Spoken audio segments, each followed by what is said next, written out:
ये आकाशवाणी रायपुर है। छत्तीसगढ़ी समाचार बुलेटिन के संग नमित कुमार के जय जोहार। अब सुनाओ आज के प्रमुख समाचार।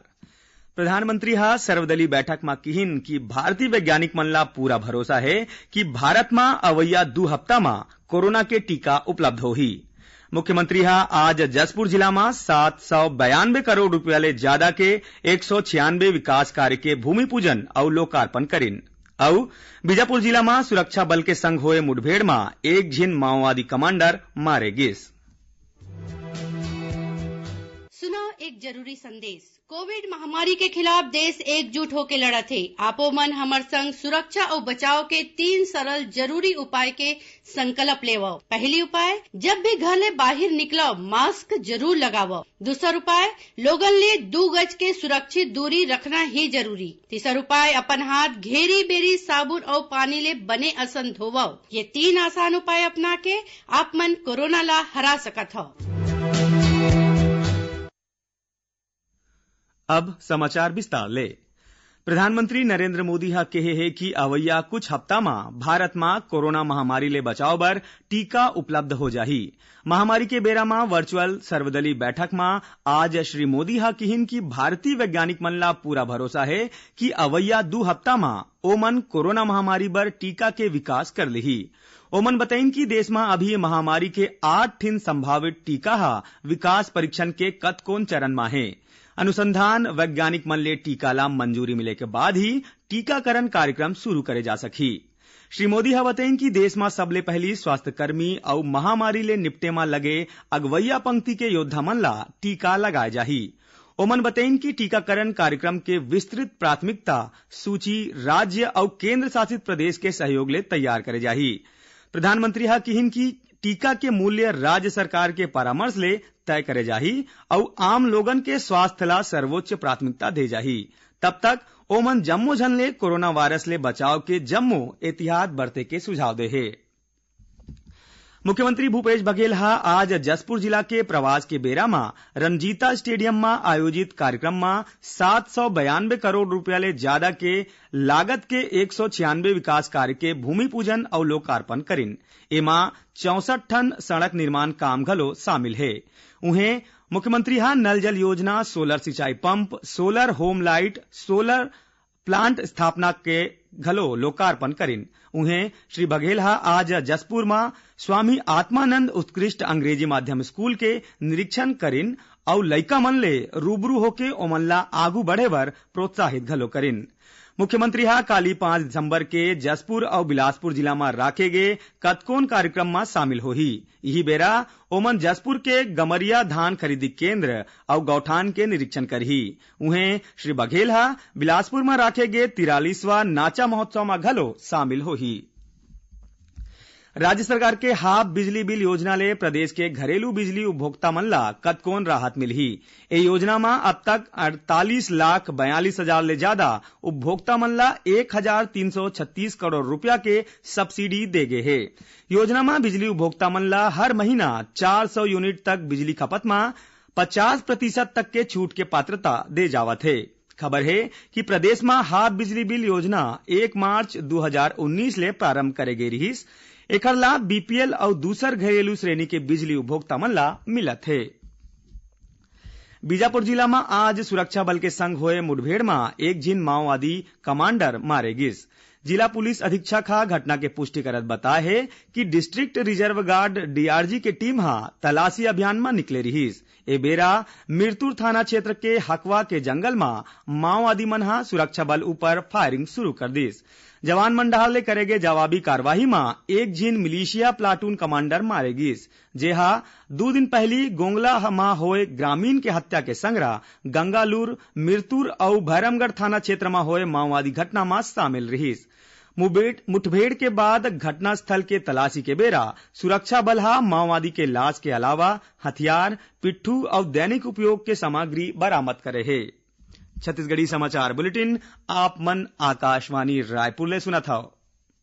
छत्तीसगढ़ के खबर ले है आपके वास्ता और खबर के विश्वसनीयता ले है हमार वास्ता। आकाशवाणी समाचार रायपुर के प्रादेशिक समाचार बुलेटिन के संगे संग हमार समसामयिक कार्यक्रम आप रेडियो के संग अपन मोबाइल में घलो सुन सकत हो। आकाशवाणी समाचार फेसबुक, ट्विटर और यूट्यूब में घलो हावय। हमार फेसबुक पेज हरे Chhattisgarh news on AIR, Twitter handle CGAIR news और हमार यूट्यूब चैनल हरे छत्तीसगढ़ AIR न्यूज। तो अब रेडियो के संगे संग आपके मोबाइल के माध्यम ले हम आप तक पहुंचत हन। छत्तीसगढ़ के हर खबर बर सुनत रहो आकाशवाणी समाचार। अब आगू बाढ़बो बाचे समाचार कोती। मुख्यमंत्री भूपेश बघेल हा कहे हे कि कोरोना संक्रमण के सेती प्रदेश में धान खरीदी प्रभावित नहीं हो है। रायगढ़ में आज पत्रकार मन ले चर्चा करा तो मन किहिन की प्रदेश में 2048 सोसाइटी के माध्यम ले धान खरीदी करे जावत है।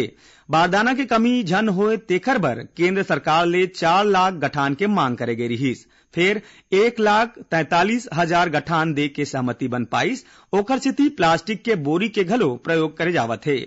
इही बीच प्रदेश में समर्थन मूल्य में चलत धान खरीदी के तीसरैया दिन काली तक 4,10,000 मीट्रिक टन ले ज्यादा धान के खरीदी करे जा चुके हैं। एकर एवज में राज्य के तकरीबन 40,000 किसान मन ला 239 करोड़ रुपया के भुगतान सोझे ओकर खाता में करे गे है। महासमुंद जिला में काली सबले ज्यादा 41,000 मीट्रिक टन ले ज्यादा और दंतेवाड़ा जिला में सबले कम 96 मीट्रिक टन धान खरीदी करे गे। उन्हें प्रदेश में न्यूनतम समर्थन मूल्य में धान बेचैया किसान मन के संख्या 94% ले ज्यादा हो चुके हैं। पाछू 2 साल में प्रदेश में खेती के रकबा में घलो बढ़ोतरी हुए है। प्रदेश में बछर 2017 तक 76% किसान न्यूनतम समर्थन मूल्य में धान बेचत रहीस। अब ये आंकड़ा 94.2% पहुंच गए है। ए बछर धान बेचे बर 2,48,000 नवा किसान मन पंजीयन कराए है। इही बीच राज्य के सीमावर्ती जिला में धान के अवैध परिवहन ला रोके बर लगातार निगरानी करे जावत है। खाद्य मंत्री अमरजीत भगत हा आज सरगुजा जिला के ग्राम दरिमा, करजी और कर्रा में उपार्जन केंद्र के निरीक्षण करिन। ए बेरा ओमन बने व्यवस्था और सोशल डिस्टेंसिंग के पालन करे के बात कहिन। राजधानी रायपुर के माना कैंप में बाल अपराधी मन ला राखे बर प्लेस ऑफ सेफ्टी यानी शासकीय सुरक्षित स्थान बनाए जाही। एकर भूमि पूजन काली महिला और बाल विकास मंत्री अनिला भेड़िया करिन। 14,483 वर्ग फीट क्षेत्र में 1,13,00,000 रुपया के लागत ले बनैया प्लेस ऑफ सेफ्टी में 25 लइका मन ला राखे जा सकी। खबर है कि केंद्र प्रवर्तित एकीकृत बाल संरक्षण योजना में एकर निर्माण करे जावत है। यहाँ लइका मन के काउंसलिंग करके उनकर सुधार और पुनर्वास के उपाय करे जाही। राज्य सरकार के 2 बछर पूरा होए के मौका में अवैया 13 दिसंबर के प्रदेश में वर्चुअल मैराथन के आयोजन करे जाही। मैराथन के बेरा कोरोना संक्रमण के दिशा निर्देश के पालन करत प्रतिभागी ला कोनो भी जगह में समूह में सकलाना नहीं है। प्रतिभागी मन घर में, गार्डन में, मैदान में, सड़क या दूसर सुरक्षित जगह में सोशल डिस्टेंसिंग के पालन करत दौड़त अपन 20 ले 30 सेकंड के वीडियो या फोटो हैशटैग करके फेसबुक, ट्विटर और इंस्टाग्राम जैसे सोशल मीडिया में 13 दिसंबर तक बिहनिया 6 ले 11 बजे तक डाउनलोड कर सकत है। एकर बर ऑनलाइन पंजीयन 4 ले 10 दिसंबर तक खेल और युवा कल्याण विभाग और जनसंपर्क विभाग के वेबसाइट में करे जा सकत है। आज नौसेना दिवस है। ए दिन ला भारतीय नौसेना के उपलब्धि और महत्वपूर्ण भूमिका डहार ध्यान देवाए बर हर बछर 4 दिसंबर के मनाए जाथे। बछर 1971 में आजे के दिन भारतीय नौसेना हा ऑपरेशन ट्राइडेंट के बेरा PNS खैबर के संगरा पाकिस्तानी नौसेना के 4 ठिन पोतला डुबो दे रहीन, जेखर ले सैकड़ों पाकिस्तानी नौसैनिक मारे गए रहीस। प्रधानमंत्री नरेंद्र मोदी और सूचना प्रसारण मंत्री प्रकाश जावड़ेकर हा नौसेना दिवस के बेरा में जम्मो नौसैनिक और उकर परिवार ला शुभकामना दे है। छत्तीसगढ़ संस्कृत विद्या मंडलम डहार ले ए बछर संस्कृत भाषा के क्षेत्र में उल्लेखनीय काम करैया संस्कृत विद्वान मन ला सम्मानित करे जाही। एमा महर्षि वाल्मीकि सम्मान, श्रृंगी ऋषि सम्मान, लोमस ऋषि सम्मान, माता कौशल्या सम्मान और महर्षि वेद व्यास सम्मान प्रदान करे जाही। एकर बर संस्कृत विद्या मंडलम डहार ले 20 दिसंबर तक प्रविष्टि मंगाए गए है। आखिर में प्रमुख समाचार एक घाव फेर।